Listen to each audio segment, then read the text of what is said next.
Okay, this is your final event of the evening, and we are all so privileged to have Douglas Murray. Douglas, thank you so much for being here. And we're gonna make this very interesting. If it gets a little slow, we may call Lindsay up. Is Lindsay still here? He's gone to the after party. Yeah, Lindsay's already off to the after party. Douglas, you have been such a voice of moral clarity. There's probably no one who has written as thoughtfully about the origins of anti-Semitism, what's happened over the last several years with the horrible attack on Israel. And you wrote a great book, On Democracies and Death Cults, which is a bestseller. We met last year at this RJC, and a lot has happened since then. Most notably, the ceasefire of the hostages returned. Are we done? Is the war over? Well, first of all, can I just say what a pleasure it is to be back with you, and what a pleasure it is for me to be back with the RJC. Until Lindsey Graham got up, I didn't realize it was open mic night at the RJC, but clearly it is, and it's a difficult act for us to follow. I've also spent enough time in Israel now, I think, have become slightly Jewish. I noticed that on the way in, I kept standing up whilst other people were speaking and going to talk at other tables and things.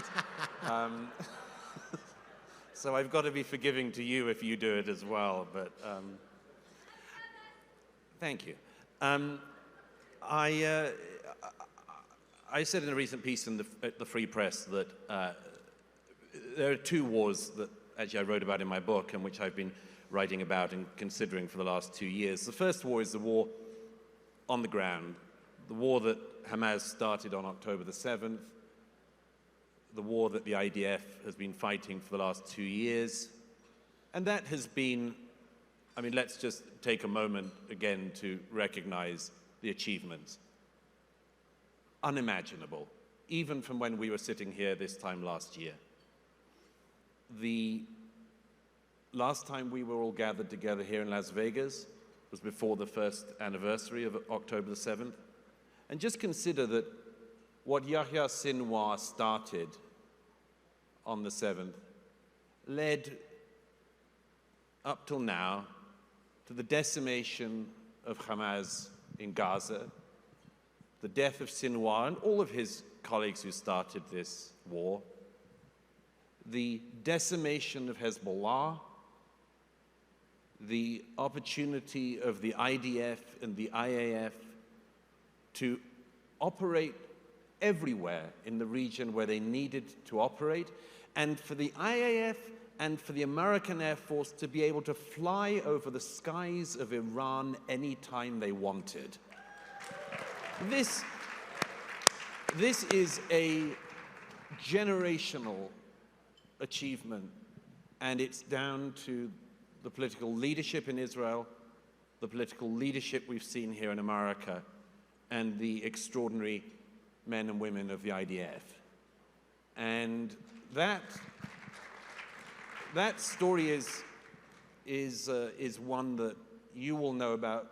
Many people in the wider world don't know enough about yet. But the second war is the war here at home in America, the war in the rest of the West, the war that goes on wherever in the last 2 years I've gone when I haven't been in Israel, whether it's been here in America or back in my country of birth in Great Britain or in France or Canada or Australia. It doesn't matter where in the world you go.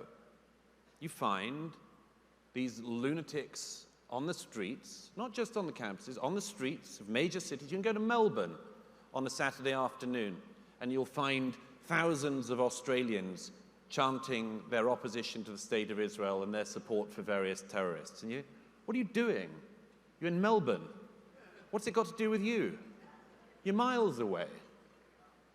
What is it that has gone on outside of the Middle East?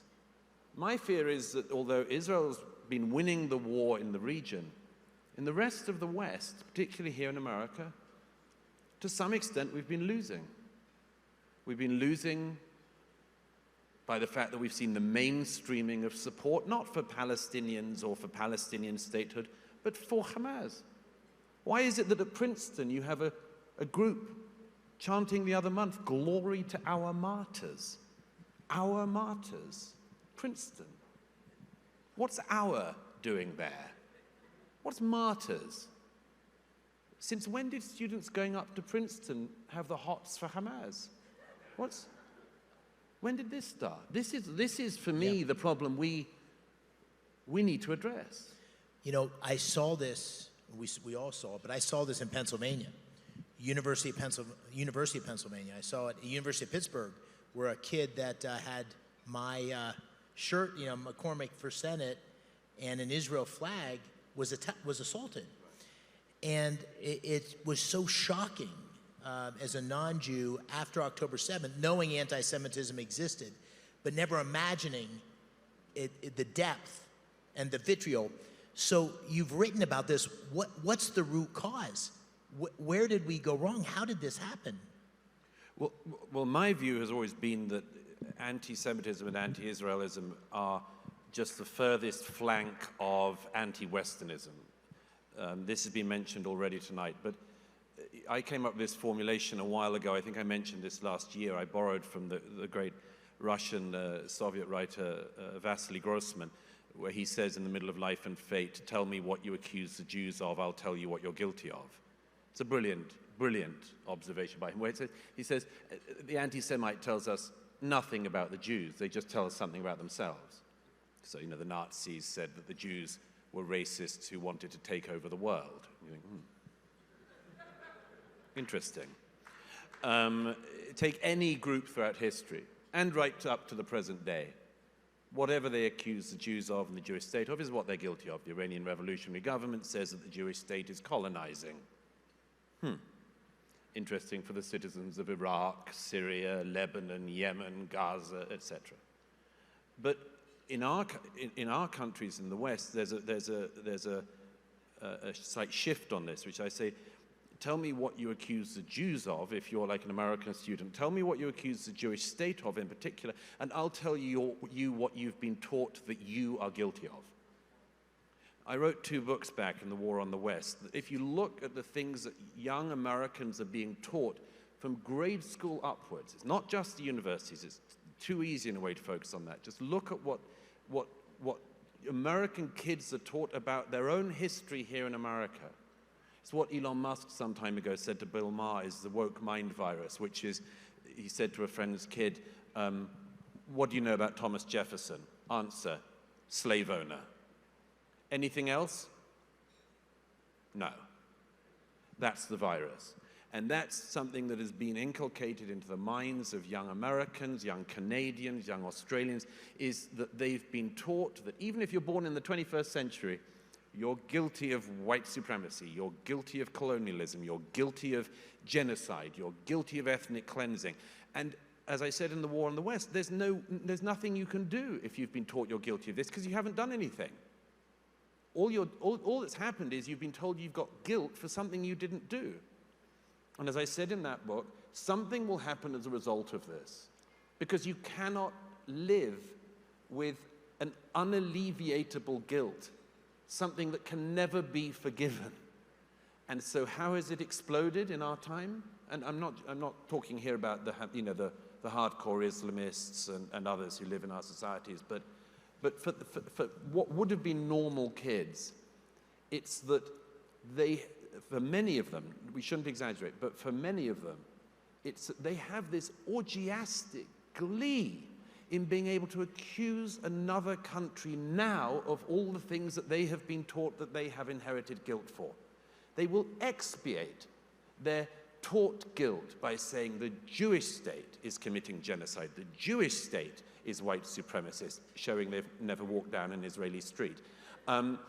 They will say all of these things about Israel, and it's almost with relief. It's the same thing you hear in Europe. You can hear in Germany, in Austria, where I was last week, the joy that some Europeans have in being able to accuse the Jewish state of genocide.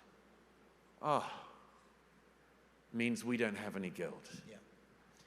So for those of us here in the audience that are in public life, governors or senators, what should we do? what is the way that we address the course correction on the second battle, the second war? I think there's several things. One is that for Jewish Americans in particular, I say not being Jewish myself, but I can only give a piece of advice on this, is never to tolerate things that other groups wouldn't tolerate.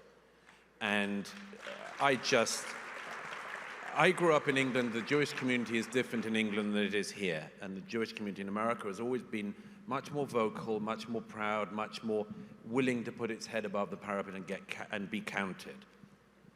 But still, as I've said for the last couple of years, tell me that if for instance, I live in New York, but if at Columbia University or some other university in New York, once a black student had been chased across campus by a group of actual white supremacists saying, "Go back to where you came from," don't tell me that this country wouldn't have been in uproar. And we would have been rightly in uproar. Yeah. And we would have stood beside our black brothers and sisters and said, "We are with you."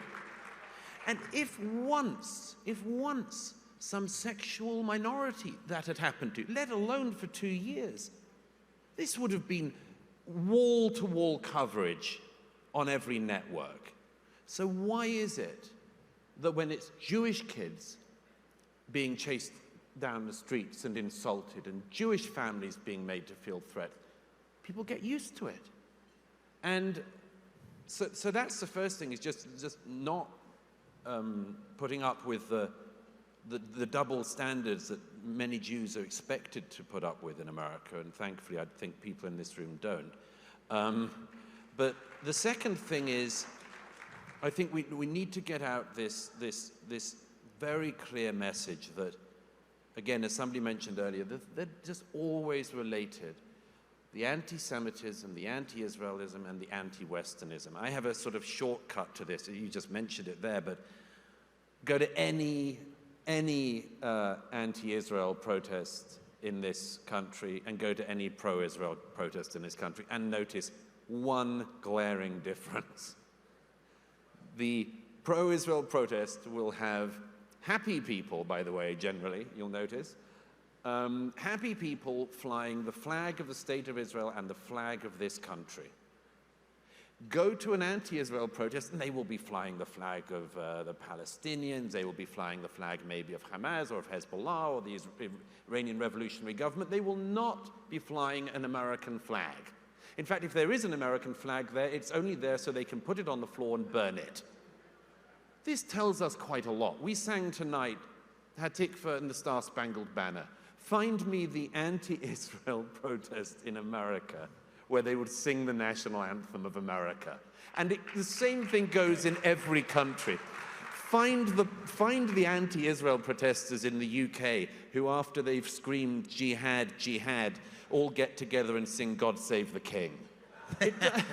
It doesn't happen. Go to Canada and you find the Hamasniks and the Hezbollah lovers and all the people who worship all these people who are now dead. If they're protesting in Toronto or Ottawa, they never stop at the end and say, "Oh, hey guys, let's all stop and sing Oh Canada."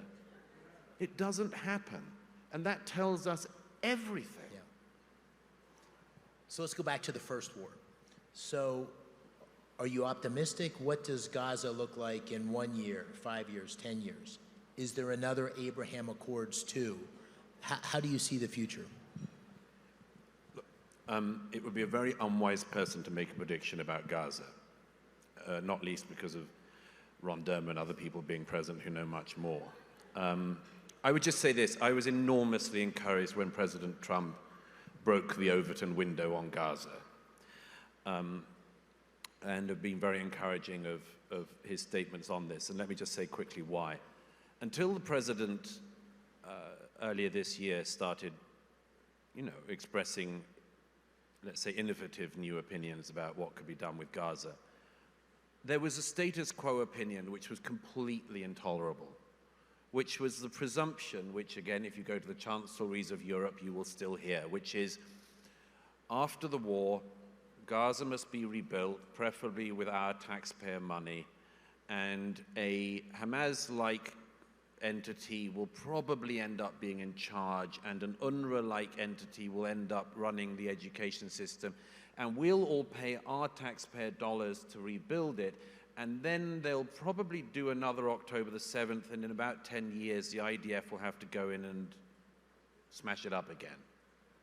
That is a totally nihilistic, impossible, pointless and futile policy, which you will still find policymakers in Paris and London and Berlin talking about. But there's no point to it. Myself, like many of you, in fact all of you I'd have thought, I never want to see another young Israeli have to go into Gaza with a gun. I don't see why this should be Israel's responsibility. And when President Trump said, you know, we'll clear Gaza, or we'll let people leave, or we'll buy Gaza, or we don't have to buy it, we can just take it, or we'll, you know, make it Las Vegas or whatever, I don't care. Any and all ideas that do not involve the perceived status quo just happening again and again, to my mind, are good. And if the Trump plan can come about, if obviously, you know, the Board of Peace has got a bit of fleshing out still to be done, but I'm told that there are lots of people in the region who want to be on it. I'm thrilled that President Trump has said that he will lead it, because it shows his commitment to this, Absolutely. His ongoing commitment. And so we'll see. But this should be, among other things, a time for all those other countries in the region which pretend that they care about the Palestinians to show up and take some responsibility. This is their time. This is the test, yeah. Ron and I were just talking about how only Trump could have brought all these forces together because of those relationships, and they don't want to disappoint him. You know, one of the things, my wife and I have gone to Israel a number of times, but several times in the last 2 years. The thing that always strikes me is when I'm there, the facts on the ground, and then I come back to the United States, the narrative is almost entirely different. And most notably on humanitarian aid. So we went and sat down with the Gaza Humanitarian Foundation. We saw the plans, the efforts to make sure that humanitarian assistance was going to women and children in Gaza, the efforts, the danger people put themselves in. And we came back, and that narrative is completely unknown and misrepresented by the media here in the United States. And it raises the question, does Israel have a PR problem? Does it inaccurately tell its story?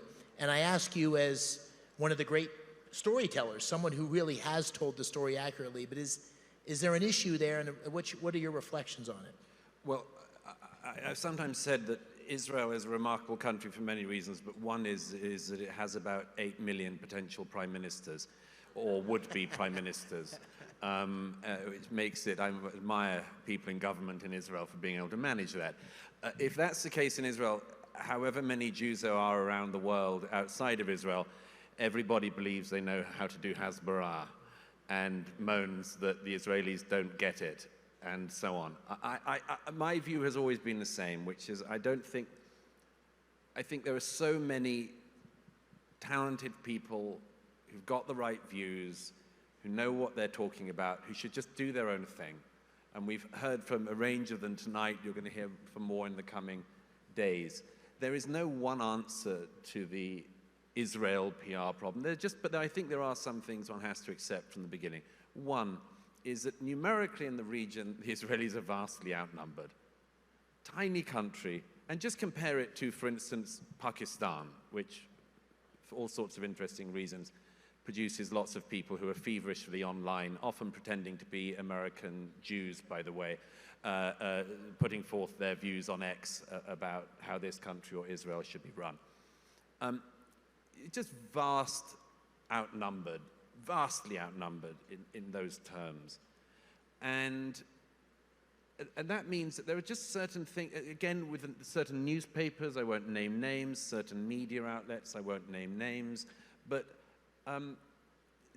that's just going to be an ongoing problem. And the only hope you can have in some ways is that you can keep exposing it, you can keep revealing how some of the media works on this, the lies they tell. And my sense is, by the way, we shouldn't be too down about this.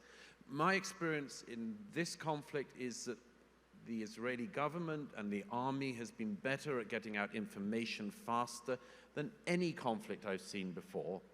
And yes, there are still, challenges to getting that out, but you've got to face up to the asymmetry which exists and get out there with the optimistic, I think, stance that I've always had, which is it doesn't matter if there are 1,000 lies in the room, one truth will pierce them all. And that, I think we've all seen that in our lives, and it works with the media too, and I think there's no reason it shouldn't work with Israel. Well, lies in the room brings me to sort of the elephant in the room, which is this very week. This very week, you had a avowed anti-Semite, Fuentes, given platform, where this is a guy who says Hitler was cool, has specifically said that Jews should be terminated if, in the next round of white nationalist leadership. And those views went unchallenged, which a number of speakers have talked tonight about this rise of anti-Semitism on the right. What's going on? Is this a little problem, or is this a big problem that's growing? It's a problem, and if it's not addressed now, it will grow. I would just say to my Republican friends that what was the worst thing that the Democratic Party has done in recent years? Don't shout out. One of them was the tolerance on their own side of slogans like defund the police. A disaster for the Democrats. Moderate Democrats, of which there are some, were so misguided not to hit this on the head when it came up, when the far left lunacy in their party came up. The squad of the Democratic Party is the greatest gift that the Republican Party could have. You have these people who just, 4 people, minor, they shouldn't be making the weather, but what a gift to the Republican Party the squad is. They will keep saying anti-American things, they will keep putting their feet in it, they'll keep riling up most of the country, and they will keep the Democratic Party being able to be portrayed as grabbed by them. Well, it's the same for the Republican Party. If the Republican Party doesn't address its own fetid corners, then the Democrats will have a legitimate way to say, look, you've got this big problem and you're only one step away, or so on. So there's no reason why, I don't need to insult the guy, but why the person you just mentioned's name should be on our lips. This is just, there are some people who are, for those of us who know history, there are some people who are simply doing the following intellectual trick.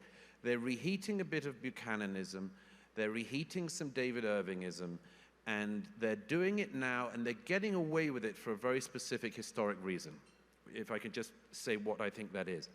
They're getting away with it now for the first time from the right because of the fact that the generation of Holocaust survivors is basically died out.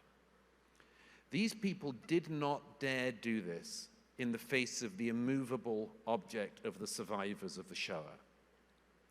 But now, some people to the furthest fringes of the right are seeing the opportunity to do this. All we have to do on the right, you in the Republican Party, is to just hold the line that you all know you can hold and to say no. Nowhere near us. Nowhere near us. And it's not like it's hard. And the various characters who want to platform these people and think it's edgy and it's cool, there's nothing very edgy or cool about doing that on the right any more than there was on the left. How edgy and cool and admiring do we think of those far leftists who like to play with Castro and Mao and Stalin and all of that? Not at all. It's a rancid, fetid habit from the far left. Same thing with these guys with the right. And no, don't ask this person on and then just say you're just asking questions and give them softball interviews and come on. Anyhow, I don't know what's gone wrong with some of these people, but I don't think it's going to be hard to counter. As somebody mentioned earlier, I'm still pretty strong on the idea that being anti-Hitler remains mainstream. So we'll finish up here with two questions. A quick one. You talked about the squad as being the gift that keeps on giving. What about, you're a New Yorker, you live in New York. What about Mamdani? Is that a gift that's going to keep on giving for the Republican Party? Or should we buy or sell New York real estate? What's your...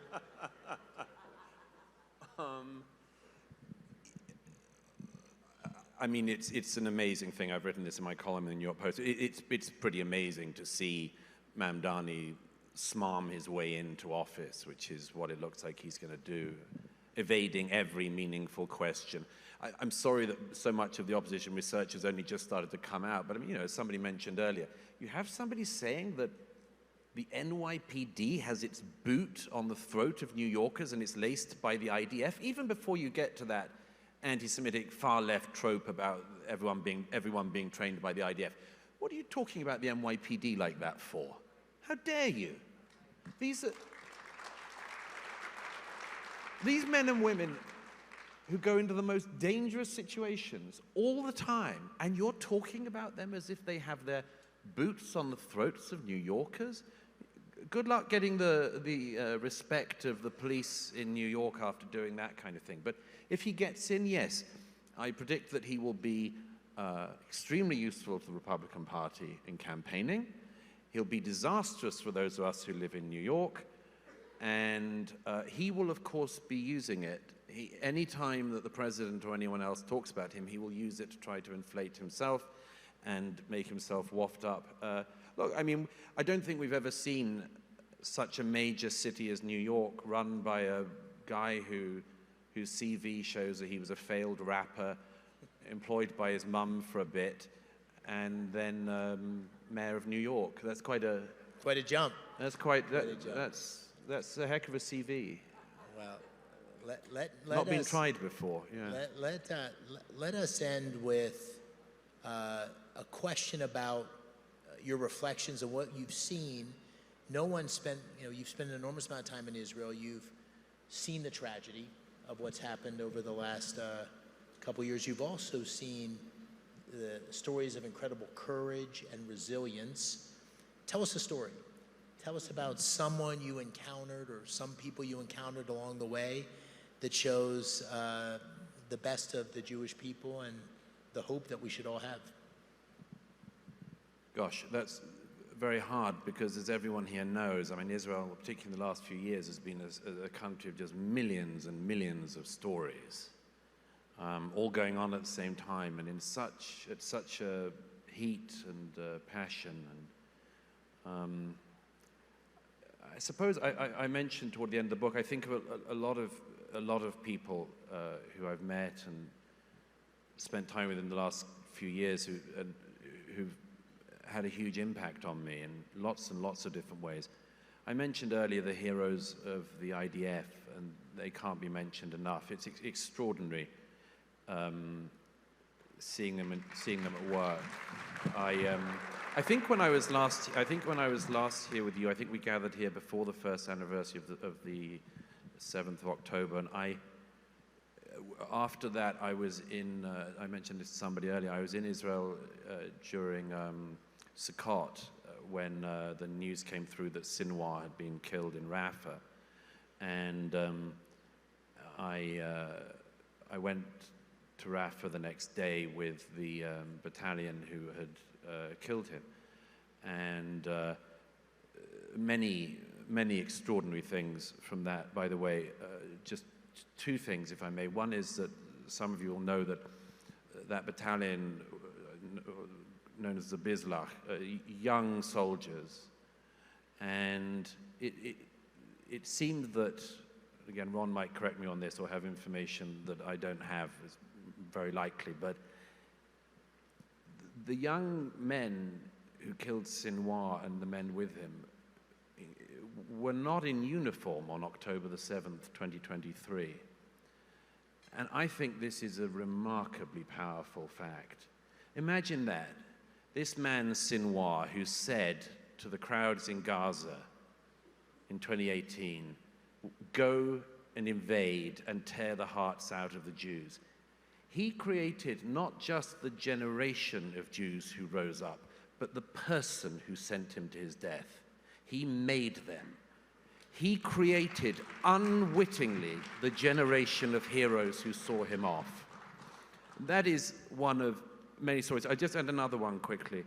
For me, as well as the extraordinary men and women of the IDF, I think of all of the remarkable citizens of Israel who need to be mentioned as well.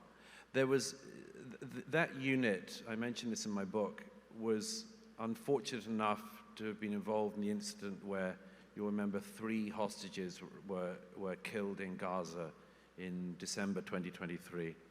And I relay in the book that the mother of one of those hostages sent a message to the men in the unit because she knew how down they would be on this, because many lives were ruined that day. And she said to them, I love you, I don't blame you, be strong. We need you to be strong.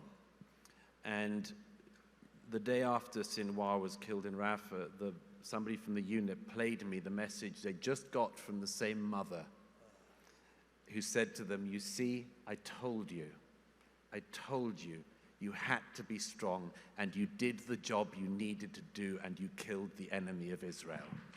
Now this is a remarkable woman. And Israel, when it's been tested in the last couple of years, has been filled with just millions of remarkable stories. Can I finish on a slightly poetic note, but one that's been much on my mind? One of the blessings of my life in recent years is that I probably have got more rabbis in my life than anyone has a right to have. And I probably go to synagogue more often than some of you. But I mention this only because I get to learn a lot from the exchanges I have the privilege of having in my life. And a few weeks ago, I was in Baltimore, and I was doing a fundraiser for the kibbutz near Oz, which is a kibbutz that was very badly attacked on the 7th of October, and they're rebuilding. And it's a wonderful thing to see, and anyone who can support them, please do. And we had 2 families who are going back to the kibbutz, and they're rebuilding. A young family, and also a family included an 80-year-old who had been taken hostage. He's going back to the community. Anyhow, I was talking with this man who was a former hostage and one of my rabbis, and we got talking about the Torah, and specifically, we mentioned the book of Ecclesiastes, which, as you all know, has a famous and resonant passage that to everything there is a season, a time for everything upon the earth.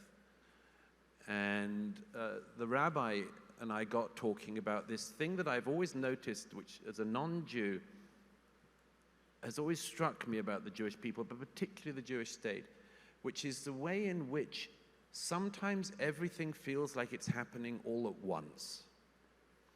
There was a family here who's had a bat mitzvah of their daughter last year in Israel, which I was at, and I remember it not just because of what a wonderful occasion it was, but because that morning I'd been to the funeral of some soldiers who'd been killed the day before. And I said to this rabbi when we were talking about Ecclesiastes, isn't it extraordinary how in Israel in particular all of this seems to go on at once? And he said, well, do you know Yehuda Amachai's poem about this? And can I just share a bit of this with you? Because this is something I've really learned from my time with the people of Israel. I just read you 2 verses. A man doesn't have time in his life to have time for everything. He doesn't have seasons enough to have a season for every purpose. Ecclesiastes was wrong about that.